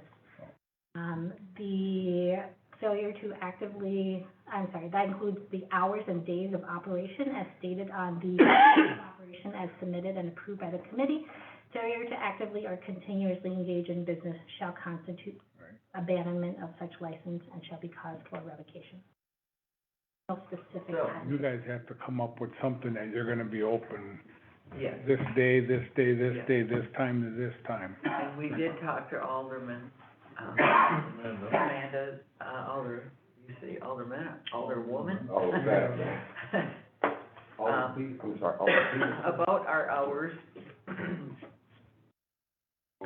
And in good faith, we're back open, we're running. I renewed the license, the health department came through, and the lights are on. Fire department came in, everybody. Fire department came through. It'd be a shame to close down something that's been an institution in this community for, how many? 21. 21 years of no record, no incident, no problem, no, Lots nothing. of food, hope fund. Not what we're trying to do. I understand that. Excuse me, Alder Peterson. I don't wanna be rude, Yeah. but 2 questions, one for City Attorney New and one for you guys. How did this come to our attention? And go ahead and answer that, and then, Sure. It came to our attention from a Google search by the city clerk's office, was then pulled out. Could you explain how the Google search works? I'm familiar with how that works. So doing a Google search, you just search the establishment on Google, and when it popped up, it's bright red banner that says temporarily closed. So that is what I had seen, and that is what I had brought before the committee. And if we renew, I don't know, I don't have any idea what everybody else is thinking. If we renew, would you guys then come back? Would the process be we renew and then they come back for a change of hours? Could we defer it with them coming back with a change of hours? If they're not gonna be, they have to operate, my understanding, under the hours they have on the present application, correct? Correct. So, And we talked to Amanda about the hours. all right, and We're doing that. so have your hours on the new application, they're gonna be what you will be operating under, they are correct? So if somebody knocks on your door during those hours of operation, Yeah, we've been a Thursday, Friday, Saturday, Sunday, football season, Monday, and So Tuesday and Wednesday were the only days closed. that's on your application, that's how it's, well, the liquor license doesn't ask for hours of operation. Should be on there, it's on every application. Well, I know we talked to Amanda, I don't recall, I don't have the actual application with me, I don't know the city clerk's office. It doesn't on me. I know last year during renewal, we would have asked you your hours and put that on your license. Well, if you're asking, it'd be Thursday from, what, 9, 10 in the morning to close, Friday night till close, Saturday night to close, Sunday night to close, and Monday probably 6 or 5, or, well, let's go 3 in the afternoon for Monday Night Football. You'd have to go and no, you gave, whatever you gave Amanda. Well, we did that, we gave her that. You know, she had. Gotta be on the application. So if we grant this thing, they should come in there and get them hours clarified with you? And I got a question to ask the city or attorney, so legal hours are 6 AM to 2 AM. So unless they state hours, so if they say we're gonna be open this time to this time, it doesn't have to mean that they're open every day. It means they have to have some consistent days. Am I correct in that assumption? Well, I think the issue in this case is they are not actively and continuously operating. Right. So if they are actively and continuously operating, certainly they can close early on certain nights. But it seems the problem here is that they're temporarily closed for certain amounts of time and then Right. they reopen, which is. Right. And that is a problem. That's the complaints I got. So, if, Please. so going towards continuous operating, so, and not to go too deep and dive into what your sales are, but that would mean that you would have sales on paper continuously over this amount of time that have been submitted and tax filed for and things like that, would then prove that over this amount of time you have been operating consistently and have been consistently open. Right. I have, 2022, 22, yeah, right, last year. So you said 2002, Oh, 2022. The, profit and loss statement. I mean, File taxes, I've all been that. good for many years, and I had a family trauma, and I had to take care of it, and I apologize, I didn't run my business according to my license, but like I said, we're back open and running, so, All we're asking for is consistency. yeah. Okay. That's more than asking. Alderman Caprady? Thank you.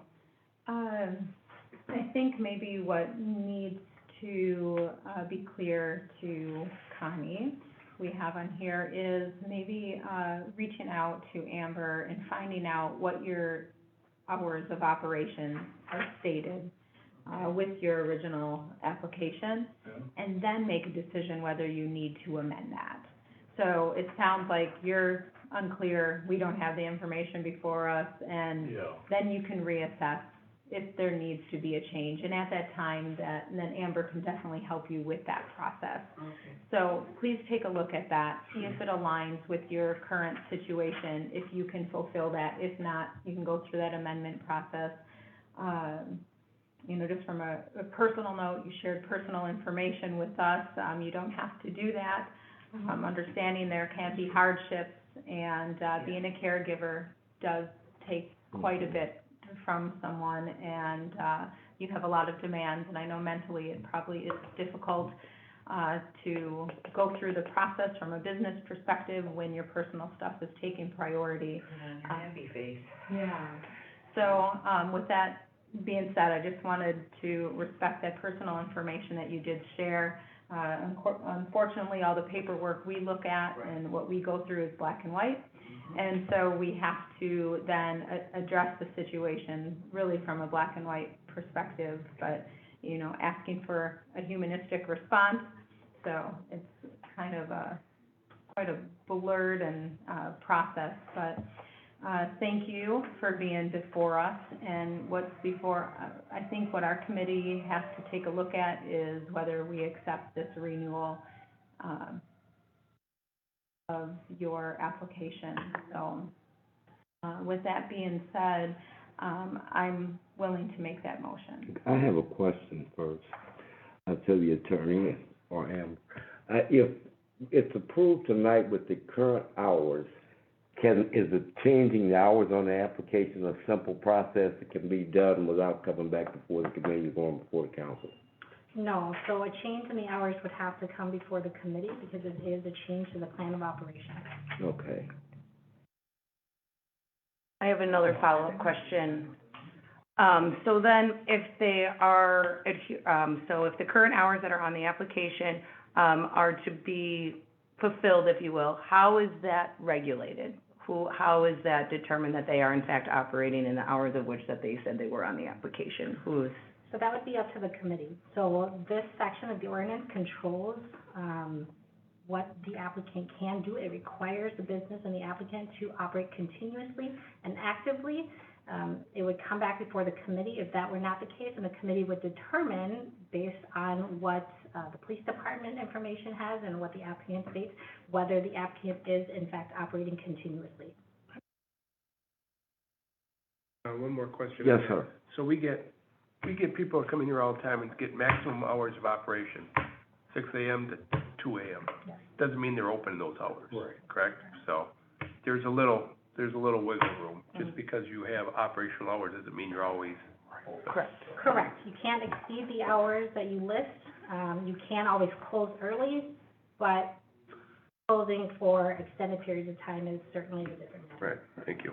Okay.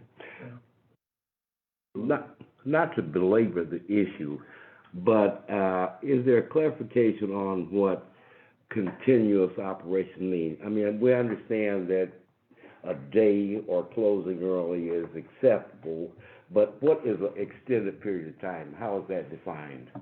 It's not specifically defined in the ordinance. Again, that would be a decision that would be left up to the committee. Obviously, it's fact-specific, so in a situation where, you know, she's closed for months at a time, weeks at a time, days at a time, and that differs from the plan that was approved by the committee, certainly that would not be continuously operating a business. But I can't give an exact definition. Okay. It's fact-specific. Okay. Any other questions or comments? Motion to approve. Second. Motion and a second. Any questions, comments? All in favor, please signify by saying aye. Aye. Motion carries. Good luck, guys. Good luck. Thank you. Thank you. Another 10 more years.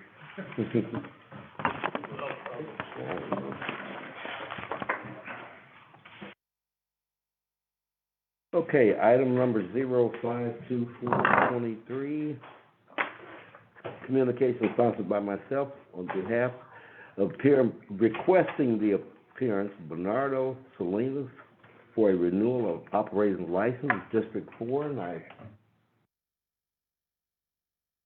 Move to defer. motion and a second, all in favor, please signify by saying aye. Aye. Motion carries. Item number 0525-23, communication sponsored by myself requesting the appearance of Justin Miranda for a renewal of operating license. Move to defer. Second. All in favor, signify by saying aye. Aye. Motion carries. Item number 0550-23, communication sponsored by myself, submitting a renewal application for 23 through 2024 motor vehicle towing license Jensen and Jensen Towing, Inc., DBA Jensen Towing, at 2625 North Green Bay Road.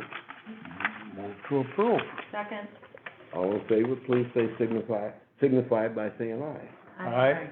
Ayes have it, motion carries. Item 0563-23, communication sponsored by myself on behalf of the city clerk's office, submitting the second renewal request for intoxicating liquor and permitted malt beverage for the 2023 through 2024 year. Applications attached. Anything jump out at you? For that? Yes. Oh, never mind. I'm on the wrong one. I'm rushing this. Move to approve. I have a motion on, Second. and all in favor, please signify by saying aye. Aye. 0563-23 carries, is approved. Item 0554-23, communication sponsored by myself on behalf of the City of Racine Police Department for license permission premises report. What's your turn? I just want to bring, to the committee's attention, Double Vision has been on there again for the self-initiated calls. But they did have a altercation. The owner had a problem with the neighbor, with cocktail glasses. I just want the committee to be aware of that. We're still providing them continual actual attention. Most of the time officers go out there, there's no problems, so just be aware of that. Everything else is just standard calls after that, unless you have anything I can try to explain. Move to receive and file. Second, is there a second? Move, receive, and file. Second. Second with discussion. Please. After the second, sorry. Just, that Double Vision one about the neighbor was throwing glass on the lawn of the business, so it wasn't the business creating a fuss, it was the neighbor. Can you from go what into that a little more? Yeah, from what I read in the report it was two cocktail glasses. I'm assuming the neighbor thought they were from the establishment, so he put them back in the establishment area, not so nicely. Okay. So there was the Okay. disagreement there. I see. Okay. But both parties were spoken with, and hopefully it should be there, but I know that's a That issue. ongoing issue, so I just wanted to bring that up. Okay. As long as you're not going in their cabinet and grabbing. No. They had just found them outside and trying to put them very hastily back and not very nicely back. Very hastily. Okay. Okay, thank you. Motion approved. Actually, you didn't. We got a vote on it. Oh, I thought we did. We did. I made a motion and a Okay. second, but. All in favor, please signify by saying aye. Aye. Thank you. I remember what happened. She There asked you go. approved with a question, okay. The last item number 0553-23, communication sponsored by myself requesting any consideration, any formal expression of concern or other actions pursuant to the police report. Move to receive and file. Second. All in favor, please signify by saying aye. Aye. Ayes have it. We are adjourned. Thank everybody for their patience.